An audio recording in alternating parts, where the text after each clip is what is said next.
ഇന്റർവ്യൂവിന് എൻ്റെ പേര് ഷോർട്ട് ലിസ്റ്റ് ആവാതിരുന്നപ്പോൾ ഞാൻ അസ്ലം സാറിന് മെസ്സേജ് അയച്ചു, ജസ്റ്റ് ഒന്ന് ലക്കൻ അയച്ചു. പക്ഷേ സാർ എനിക്ക് അപ്പോൾ തന്നെ റിപ്ലൈ തന്നു.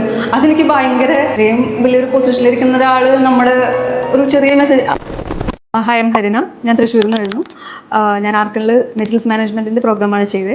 റീസെൻ്റ്ലി ലുലു ഇൻ്റർനാഷണൽ CPM എക്സിക്യൂട്ടീവായിട്ട് പ്ലേസ്ഡ് ആയിരിക്കുകയാണ്. ഒരു 6 years അങ്ങനെ പോയി. അതിനിടയിൽ എൻ്റെ ഫസ്റ്റത്തെ മോളുണ്ടായിരുന്നു. രണ്ടാമത്തെ മോളുണ്ടായപ്പോഴാണ് ഗ്യാപ്പ് എടുത്തത്. 2 പേരും കൂടെ ഹാൻഡിൽ ചെയ്യാൻ ബുദ്ധിമുട്ടായിരുന്നു. അതിൽ 3 yearsൻ്റെ ഗ്യാപ്പ് വന്നു. അതിനിടയിൽ തന്നെ ഞാൻ സ്റ്റാറ്റിൽ കോഴ്സ് ചെയ്തിട്ടുണ്ടായിരുന്നു. അത് കഴിഞ്ഞ് പക്ഷേ അതത്ര വർക്കായില്ല. എനിക്ക് മോളിട്ടിട്ട് ജോലിക്ക് പോകാൻ പറ്റില്ലായിരുന്നു, ചെറിയ ഇതായിരുന്നു.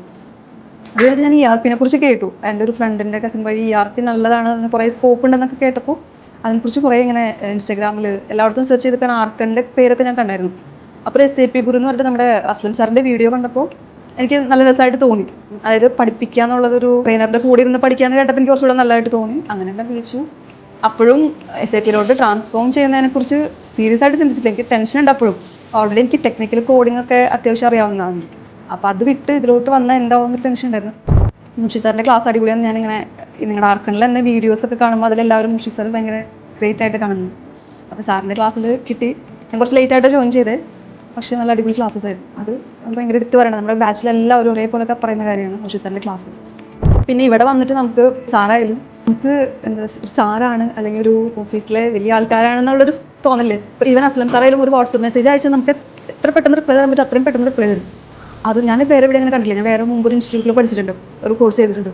നമുക്ക് അവിടെ നമ്മളെ പഠിപ്പിക്കുന്ന ട്രെയിനർ അല്ലാതെ വേറൊരാളുടെ അടുത്ത് നമുക്ക് ആക്സസ് പോലും ഇല്ലായിരുന്നു.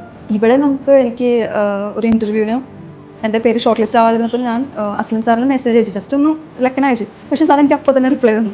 അതെനിക്ക് ഭയങ്കര ഇത്രയും വലിയൊരു പൊസിഷനിലിരിക്കുന്ന ഒരാൾ നമ്മുടെ ഒരു ചെറിയ മെസ്സേജ്. എന്നിട്ട് സാറിൻ്റെ അടുത്ത് എൻ്റെ പ്രൊഫൈൽ അയച്ചായോ, എൻ്റെ ലിങ്ക്ഡിനിലെ പ്രൊഫൈൽ, എൻ്റെ റെസ്യൂം അയച്ചായോ എന്ന് പറഞ്ഞിട്ട് എൻ്റെ ലിങ്ക്ഡിനിലുള്ള ചെറിയ ചെറിയ മിസ്റ്റേക്സ് വരെ, ചെറിയ മിസ്റ്റേക്സ് ആയിരുന്നു, ഡേറ്റിൻ്റെ ഒക്കെ ഇഷ്യൂസ്.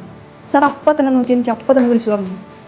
അതൊക്കെ ഞാൻ വേറെ എവിടെയും അങ്ങനെ ആരെങ്കിലും ചെയ്യുന്ന എനിക്ക് തോന്നുന്നില്ല. നമുക്ക് അത്രയും സപ്പോർട്ടായിട്ട് നിൽക്കുന്നത് എല്ലാവരും നല്ല കോപ്പറേറ്റീവ്, വളരെ നല്ലൊരു ചെയ്യണമായിരുന്നു. ഞാൻ എൻ്റെ ലൈഫിൽ ഞാൻ മുമ്പ് വർക്ക് ചെയ്തിരുന്നിടത്തായാലും അതിനിടയ്ക്ക് ഇപ്പോൾ കോഴ്സ് പഠിച്ചിടത്തായാലും ഇതുപോലൊരു അറ്റ്മോസ്ഫിയർ നമുക്ക് ഉണ്ടായിട്ടില്ല. ഞാൻ എൻ്റെ ഫ്രണ്ട്സിൻ്റെ അടുത്തായാലും ഞാൻ എപ്പോഴും റെക്കമെൻഡ് ചെയ്യുന്നൊരു കാര്യമാണ്, നമുക്ക് അവിടെ പോയി കഴിഞ്ഞാൽ ഞാൻ അവിടെ പോകേണ്ടിയിരുന്നില്ല നമുക്ക് ഒരിക്കലും തോന്നില്ല. കാരണം ഇപ്പോൾ ഞാൻ ഫസ്റ്റ് ആദ്യമായിട്ട് ഞാൻ ഇവിടെ ഓഫീസിൽ വന്ന സമയത്ത് പോലും ഇവിടെ ഉള്ളൊരു ഭയങ്കര സ്മൈലിംഗ് ആയിരുന്നു. നമുക്ക് മുമ്പ് പരിചയമുള്ള ഒരാൾ വരുന്ന പോലെയാണ് നമ്മളെ സ്വീകരിക്കുന്നത് പോലും.